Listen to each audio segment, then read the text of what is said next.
ഒരാൾ എല്ലാ ദിവസവും രാവിലെ എണീറ്റ് പത്രമൊക്കെ വായിച്ച് ബെഡ്റൂമിനോട് ചേർന്നിട്ടുള്ള ഓഫീസിൽ എന്തെങ്കിലും ലാപ്ടോപ്പ് എടുത്ത് വെച്ച് വർക്ക് ചെയ്യും.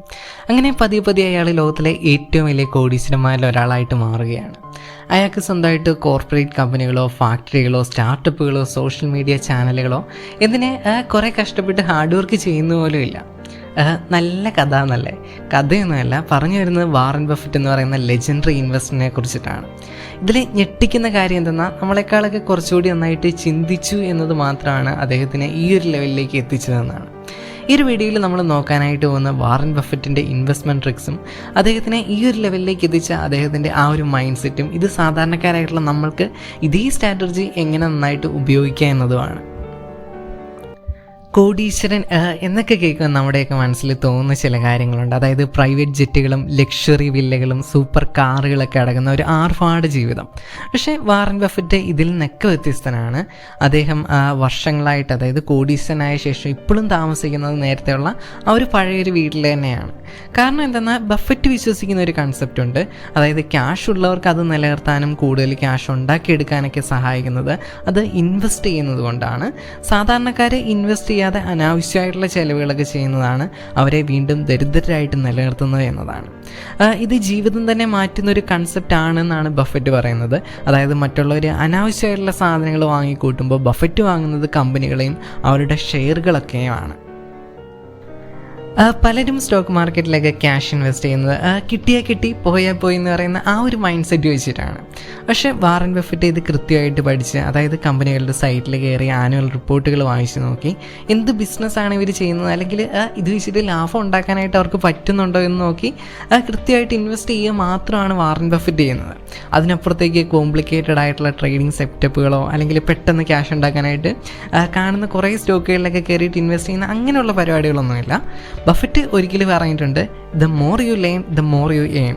അതായത് നമ്മൾ ഇൻവെസ്റ്റിങ്ങിനെ കുറിച്ചിട്ട് എത്രത്തോളം പഠിക്കുന്നോ അത്രത്തോളം ഏൺ ചെയ്യാനായിട്ട് പറ്റുമെന്നാണ് ബഫറ്റ് പറയുന്നത്. ഇതുകൊണ്ട് തന്നെയാവും ഒരു ദിവസത്തിൻ്റെ ഏറിയ പങ്കും ബഫറ്റ് വായനയ്ക്കായിട്ട് മാറ്റി വെക്കുന്നത്.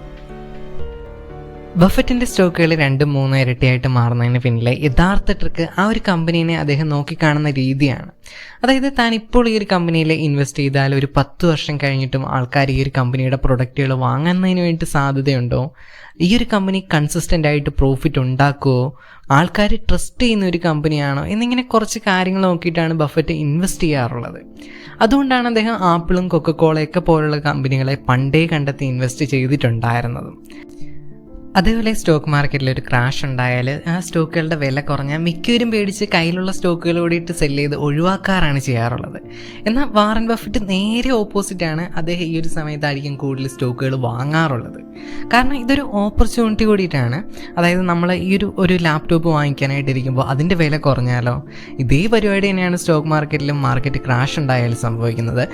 സ്റ്റോക്കുകൾ കുറേ കൂടിയിട്ട് ചീപ്പായിട്ട് നമുക്ക് വാങ്ങിക്കാം എന്ന് പറയുന്ന ഈ ഒരു മൈൻഡ് സെറ്റാണ് ശരിക്കും വാറൻ ബഫറ്റ് എന്ന് പറയുന്ന ആ ഒരു കോടീശ്വരനെ വളർത്തിയെടുത്തിട്ടുണ്ടായിരുന്നത്. എന്നാൽ വാറൻ ബഫറ്റിൻ്റെ ഇൻവെസ്റ്റിങ്ങിലെ ഏറ്റവും വലിയ സ്ട്രെങ്ത് മറ്റൊന്നാണ്, അത് കോമ്പൗണ്ടിങ് ആണ്. അതായത് ഉദാഹരണത്തിന് 100 രൂപ നമ്മൾ ഇൻവെസ്റ്റ് ചെയ്ത് 50% റിട്ടേൺ ഒരു വർഷത്തിൽ കിട്ടിയാൽ അടുത്ത വർഷം 150 രൂപയാകും മൊത്തം നമ്മൾ ഇൻവെസ്റ്റ് ചെയ്തിട്ടുണ്ടാവുക.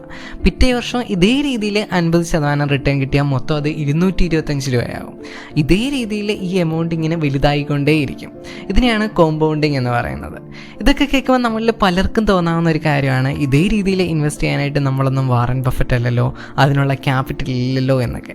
പക്ഷേ വാറൻ ബഫറ്റ് ഇതേ രീതിയിൽ ചെറുതായിട്ട് തന്നെയാണ് തുടങ്ങിയത്. നമുക്കും ഇതേപോലെ മാസം 500, 1000 ഒക്കെ മാറ്റി വെച്ച് നമ്മൾ വർക്ക് ചെയ്യുന്ന ഇൻഡസ്ട്രിയിലുള്ള അല്ലെങ്കിൽ നമുക്ക് ചുറ്റുപാടുമുള്ള കൂടുതൽ ആൾക്കാർ വാങ്ങിക്കുന്ന ലോങ് ടൈമിൽ വളർച്ചാ സാധ്യതയുള്ള കമ്പനികൾ നോക്കി ഇൻവെസ്റ്റ് ചെയ്താൽ ഈസി ആയിട്ട് നല്ല റിട്ടേൺ ജനറേറ്റ് ചെയ്യാം.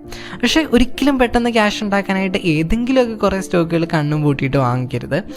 ഇത് കുറച്ച് സമയം എടുക്കുന്ന പരിപാടിയാണെന്നുള്ളൊരു കാര്യം നമ്മുടെ മനസ്സിലുണ്ടാവണം. വാറൻ ബഫറ്റിനെ കോടീശ്വരനാക്കിയത് ഭാഗ്യമോ കഠിനാധ്വാനമോ ഒന്നുമല്ല, മറിച്ച് ക്ഷമയോടെയും കൃത്യനിഷ്ഠതയോടെയുള്ള ഇൻവെസ്റ്റിംഗ് ആണ്. നമ്മളൊക്കെ പൈസ കിട്ടാൻ വേണ്ടി പണിയെടുക്കുമ്പോൾ വാറൻ ബഫറ്റ് ചെയ്തിട്ടുണ്ടായിരുന്ന തൻ്റെ കയ്യിലുള്ള പൈസ വെച്ചിട്ട് പൈസ ഉണ്ടാക്കുക, അഥവാ പൈസയെ തനിക്ക് വേണ്ടി പണിയെടുപ്പിക്കുക എന്നതാണ്. ഒരു പക്ഷേ ഇത് തന്നെയായിരിക്കും ഏറ്റവും വലിയ ഫൈനാൻഷ്യൽ ലെസണും. അപ്പോൾ ഗൈസ്, ഇതുപോലുള്ള ഫൈനാൻസ്, ബിസിനസ്, ഇൻവെസ്റ്റ്മെൻറ്റ് ഒക്കെ റിലേറ്റഡ് ആയിട്ടുള്ള വീഡിയോസൊക്കെയാണ് നമ്മൾ ചെയ്യുന്നത്. So thanks for watching guys.